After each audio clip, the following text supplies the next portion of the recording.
एकीकडे कोल्हापूर ते पुणे महामार्गाची प्रचंड दुरावस्था आणि दुसरीकडे टोल आकारणी मात्र जोमात। कोल्हापूरसह सातारा आणि पुणे जिल्ह्यातील काँग्रेस कार्यकर्ते 3 ऑगस्टला कोल्हापूर ते पुणे दरम्यानच्या टोल नाक्यांवर करणार आंदोलन। आमदार सतेज पाटील यांची माहिती।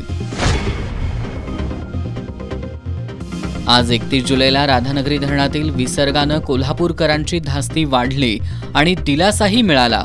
पहाटे 7ही दरवाजांमधून विसर्ग तर सायंकाळी 7 वाजेपर्यंत 3 दरवाजे झाले बंद।